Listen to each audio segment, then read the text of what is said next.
छठ पूजा कब है, कैसे करें छठ पूजा, नहाए खाए की परंपरा, क्या खाना चाहिए और क्या नहीं।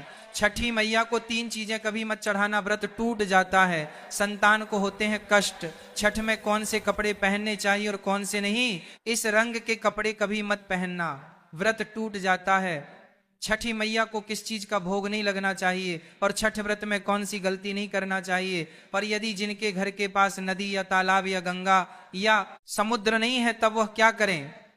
पर साथ ही जानिए 3 ऐसी महिलाएं हैं जिन्हें छठ का व्रत नहीं रखना चाहिए, छठ पूजा नहीं करना चाहिए, घोर पाप लगता है, व्रत टूट जाता है, उल्टा संतान को जीवन भर मिलते हैं कष्ट। और यदि आपने छठ पूजा में यह कार्य कर लिया या उपाय कर लिया तो आपको दुनिया की कोई भी ताकत करोड़पति होने से रोक नहीं पाएगी। हिंदी पंचांग के अनुसार छठ हर वर्ष कार्तिक मास के शुक्ल पक्ष की षष्ठी यानी छठी तिथि पर मनाया जाता है। यह हमेशा दीपावली के 6 दिन बाद पड़ता है, जो नहाय खाए की परंपरा से प्रारंभ होता है।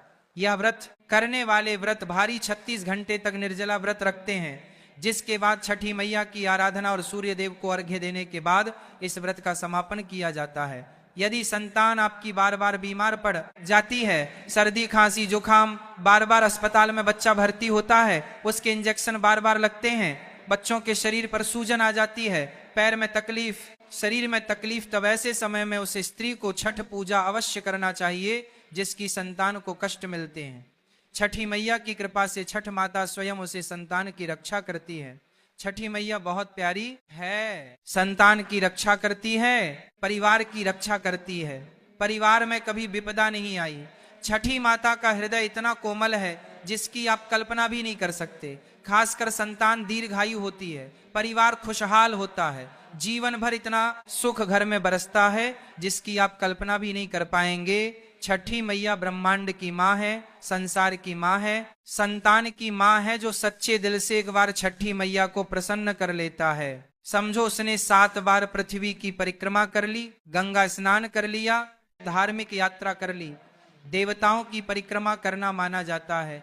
छठ पूजा शुभ मुहूर्त कार्तिक माह के शुक्ल पक्ष की षष्ठी तिथि 27 अक्टूबर को सुबह 6:04 से शुरू होगी और 28 अक्टूबर 2025 को सुबह 7:59 पर समाप्त होगी। सबसे पहले हम ये जानते हैं कि ऐसी कौन सी महिलाएं हैं जिन्हें छठ पूजा नहीं करनी चाहिए। लगता है घोर पाप और व्रत टूट जाता है, छठी मैया क्रोधित हो जाती है। हम ये भी बताएंगे माता को क्या चढ़ाना चाहिए और क्या नहीं, खाने में क्या खाना चाहिए और क्या नहीं। हम आज के इस प्रवचन में बारी बारी जानकारी बताएंगे, तो आज की प्रवचन बहुत ही सुंदर होने वाली है। और हर रोज ऐसे ही प्रवचन सुनने के लिए चैनल को सब्सक्राइब करना मत भूलें। छठी मैया स्वयं आपकी संतान की रक्षा करेंगे, आपके घर में छठी मैया खुद चलकर आएंगी, माँ का होगा घर में वास, छठ पूजा का व्रत ऐसी महिलाएं गलती से भी ना रखें, अन्यथा आपकी संतान की मृत्यु हो सकती है, पति पर भारी संकट आ सकते हैं, उल्टा आप पाप के भागीदार बन सकते हैं। ऐसी महिलाएं छठ पूजा से रहे दूर। कार्तिक मास की छठी को छठ मनाई जाती है। छठे दिन पूजी जाने वाली षष्ठी को बिहार में आसान भाषा में छठी मैया कहकर पुकारते हैं। यह त्योहार अपितु महाराष्ट्र, झारखंड, उत्तर प्रदेश तथा पश्चिम बंगाल, यहाँ तक कि विदेशों में रहने वाली महिलाएं भी भली भांति इस पर्व को मानती हैं। मान्यता है कि छठ पूजा के दौरान पूजी जाने वाली यह माता सूर्य भगवान की बहन है, इसीलिए लोग सूर्य को अर्घ्य देकर छठ मैया को प्रसन्न करते हैं। वहीं धर्मशास्त्र और पुराणों में माँ दुर्गा के छठे रूप कात्यायनी देवी को भी छठ माता का ही रूप माना जाता है। छठ मैया को संतान देने वाली माता के नाम से भी जाना जाता है। मान्यता है कि यह पर्व संतान के लिए मनाया जाता है। खासकर वह जोड़े जिन्हें संतान की प्राप्ति नहीं हुई है तो वह छठ का व्रत रखते हैं, वहीं सभी अपने बच्चों की सुख शांति के लिए मनाते हैं। लेकिन क्या आप जानते हैं कुछ ऐसी महिलाएं भी हैं जिन्हें छठ पूजा का व्रत गलती से भी नहीं रखना चाहिए। ये सबसे बड़ा घोर पाप माना जाता है।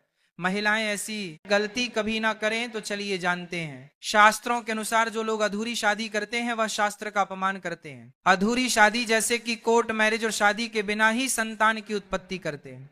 ऐसे में छठ पूजा का व्रत ऐसे लोगों को अपनी संतान के लिए कभी नहीं रखना चाहिए, क्योंकि आपने हिंदू रीति रिवाजों के अनुसार 7 फेरे नहीं लिए हैं। और वहीं बिन शादी के जब ऐसे लोग साथ में रहते हैं तो समाज में ऐसा रिश्ता कलंकित होता है। बहुत से लोग ऐसे हैं जो भागकर शादी करते हैं और परिवार को दुखी कर देते हैं, माता पिता को समाज में कलंकित कर देते हैं, माता पिता को रुलाते हैं, परिवार को रुलाते हैं, समाज को बदनाम करते हैं। ऐसे लोग पूरे जन जीवन समस्त संसार के लिए श्रापित हैं। देखिए, परिवार को रुलाकर हमेशा रिश्ते अनर्थ होते हैं, रिश्ते जुड़ते नहीं हैं। इसीलिए जो लोग भागकर शादी करते हैं और कोर्ट मैरिज कर लेते हैं, 7 फेरे नहीं लेते हैं, हिंदू रीति रिवाज के साथ शादी नहीं करते, विवाह नहीं करते, तो उनके लिए ये व्रत उचित नहीं है। 7 फेरे का मतलब होता है आपने अग्निदेव का आशीर्वाद लिया, 33 कोटि देवी देवता का आशीर्वाद लिया, माँ बाप का आशीर्वाद लिया, परिवार का आशीर्वाद लिया, समाज को सम्मान दिया। मतलब अब आप पूज्य योग्य हैं, आप भगवान की सेवा कर सकते हैं, आप कोई भी व्रत आदि परंपरा के साथ कर सकते हैं। यदि जिस स्त्री को हल्दी ना लगी हो, जिस पुरुष को हल्दी ना लगी हो, ऐसा विवाह भी अशुभ होता है। शादी में हल्दी अवश्य लगना चाहिए, तभी ही आप व्रत आदि रख सकते हैं, पूजा पाठ कर सकते हैं, किसी भी मांगलिक कार्य में आप शामिल हो सकते हैं। इसीलिए ऐसी स्त्री किसी भी धार्मिक कार्य में तभी सफल शामिल हो सकती है जब वह अग्नि के 7 फेरे ले ले। ऐसी शादी को ही शास्त्रों में सर्वश्रेष्ठ माना जाता है। ऐसे में अगर आपकी अधूरी शादी है तो आप छठ पूजा कभी ना करें।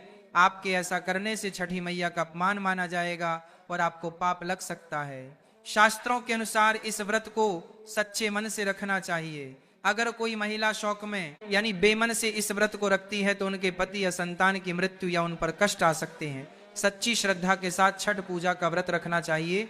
इस व्रत के सफल होने से संतान सुख की प्राप्ति होती है, संतान को कष्ट कभी नहीं आते। छठी मैया करती है रक्षा, घर परिवार होता है खुशहाल।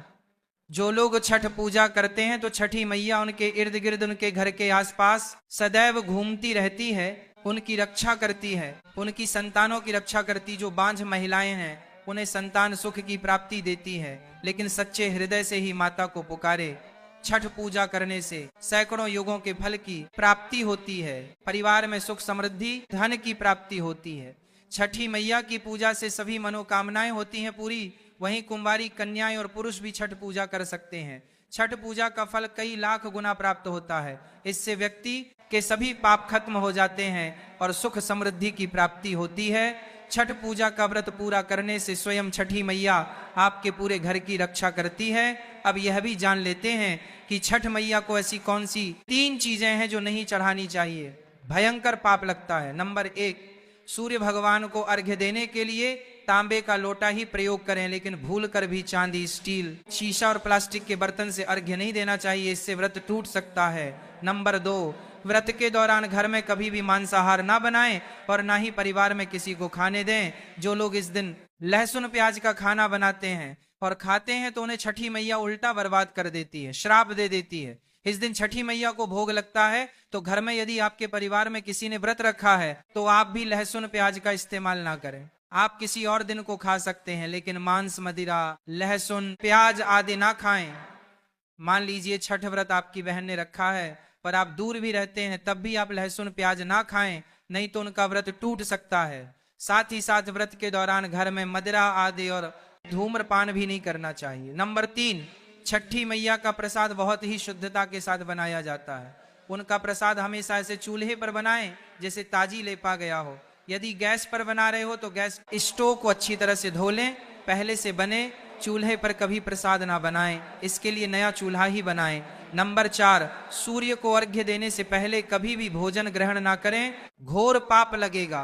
व्रतधारी लोगों को पहले और दूसरे दिन सूर्य को जल देने के बाद ही भोजन करना चाहिए। व्रत के दौरान भोजन के प्रति मन में लालसा ना रखें, व्रत टूटता है। नंबर 5, छठी मैया से मांगी मन्नत अगर पूरी हो जाए तो आपको अपनी मन्नत का पूरा होने की विशेष पूजा जरूर करनी चाहिए, अन्यथा मैया के प्रकोप का सामना करना पड़ सकता है।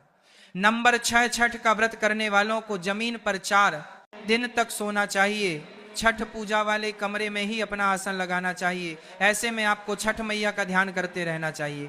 इससे माँ आपके व्रत को संपूर्ण करती है और कोई भी विघ्न बाधा नहीं आती है। नंबर 7, जिस जगह पर प्रसाद बन रहा हो वहां साधारण भोजन भी नहीं बनाना चाहिए, साथ ही साथ उस स्थान पर खाना भी वर्जित है। नंबर 8, प्रसाद बनाते हुए नमक का हाथ भी किसी पूजा की वस्तु या प्रसाद से नहीं छूना चाहिए। नंबर 9, पूजा के दौरान अपनी वाणी को बुरी बातों से थोड़ा दूर रखें। जुबान पर गंदे विचार भी नहीं लाना चाहिए। छठी मैया का आशीर्वाद पाने के लिए मन में गंदे विचार नहीं लाने चाहिए। नंबर 10, घर में पूजा के दौरान झूठे बर्तन और गंदे कपड़ों का ढेर बिल्कुल नहीं होना चाहिए। इससे छठी मैया क्रोधित हो जाती हैं और व्रत टूट जाता है। छठी मैया को साफ सफाई बहुत पसंद है। व्रत के दौरान अपने घर को साफ सुथरा रखें और गंगा जल से छिड़काव अवश्य कर लें।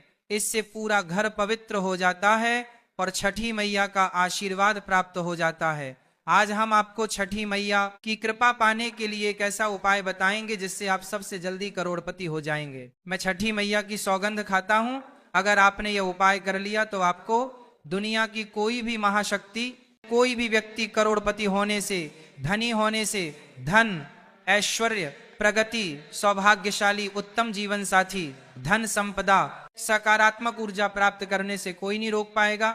यह उपाय आप कॉपी पेन पर लिख कर रख ले, आपके बहुत काम आएगा। हम उपाय बताने वाले हैं, उपाय को ध्यान से सुना, आपकी कायाकल्प हो जाएगी। ये उपाय छठ पूजा वाले दिन ही करना है। आइए जानते हैं उपाय। देखिए, एक नमक का पैकेट ले ले, पिसा हुआ थैली वाला ले सकते हैं, और एक पानी की बोतल और 51 रुपए की दक्षिणा तथा एक 100 ग्राम की सरसों के तेल की बोतल और 50 ग्राम सूखी लाल मिर्च, 500 ग्राम चावल और 500 ग्राम उड़द की काली दाल और 5 रुपए के बताशे। ये सभी सामग्री एकत्रित कर ले, किसी कपड़े में बांध ले या थैली में ले ले। सभी सामग्री को मिक्स मत करना, अलग अलग पैकेट में एक ही थैली में डाल ले। अब अपने शिशु के ऊपर से, संतान के ऊपर से 7 बार उतारा करें। अब यह सामग्री किसी गरीब व्यक्ति को दान में दे देना। यदि आप व्यापारी हैं तो आपका व्यापार 100 गुना बढ़कर चलेगा। यदि आप स्टूडेंट हैं तो आपका मन पढ़ाई में खूब लगेगा, सरकारी जॉब लगेगी, संतान की प्राप्ति होगी, विवाह में हो रही देरी तो वह भी पूरी हो जाती है। यदि बीमार व्यक्ति आपके घर में कोई हो और खाट पर पड़ा है तो उसे बीमार व्यक्ति के ऊपर से इसे 7 बार उतार देना या दान कर देना, वो तुरंत ठीक हो जाएगा। यदि व्यापार मंदा चल रहा है तो गल्ले के ऊपर से 7 बार उतार कर इसे दान कर देना, बहुत फर्क पड़ेगा। यह उपाय हम भी जरूर करते हैं, पर हम अवश्य करेंगे। हमें छठी मैया की कृपा साक्षात प्राप्त हुई है। यह उपाय सैकड़ों साल से हमारे बुजुर्ग करते चले आ रहे हैं और यह उपाय मैं अवश्य करता हूं। आप यह कार्य पूर्णिमा, अमावस्या पर भी कर सकते हैं। एक और महा उपाय, आप नदी या तालाब या समुद्र के तट पर अवश्य जाएंगे छठ पूजा के लिए, तो यह उपाय आपके सोए हुए भाग्य को चमका देगा। आइए जानते हैं। देखिए, छठी मैया की पूजा के लिए आप तट पर अवश्य जाएंगे, तब आप अपने साथ में एक तांबे का सिक्का या चांदी का सिक्का अवश्य हाथ में लेकर जाएं, और जब आपकी पूजा संपन्न हो जाए तब छठी मैया का यह मंत्र बोलकर इस सिक्के को पानी में प्रवाहित कर देना, विसर्जित कर देना। मंत्र है ह्री ह्री सूर्याय नमः। इस मंत्र को 3 बार बोलना है और सिक्के को जल में विसर्जित कर देना। फिर आप देखना, लंबे समय से जो परेशानी चली आ रही थी वह दूर हो जाएगी। लंबे समय से जो घर में बीमारी थी दूर हो जाएगी। लंबे समय से घर में जो गरीबी थी, किसी का श्राप लगा था, संतान बीमार है, वह ठीक हो जाएगी। आपके जीवन में ऐसा परिवर्तन आएगा जिसकी आपने कल्पना भी नहीं की होगी। ये बहुत ही गुप्त उपाय है, किसी को बता कर ना करें, चुपचाप करें। छठी मैया बहुत प्रसन्न होती है। यदि आप यह उपाय किसी को बताना चाहते हैं तो आप कॉपी पेन पर उसे लिख कर दे दें, आप उसे ना बोलें। बड़ा विशेष चमत्कारी उपाय है यह सिक्के का। यह उपाय बहुत ही गुप्त उपाय है, आपको रंक से राजा बना देगा। बस इस उपाय का ढिंढोरा ना पीटे, गुप्त तरीके से कर देना। आज की प्रवचन अच्छी लगी हो तो चैनल सब्सक्राइब करें। बोलो जय छठी मैया की।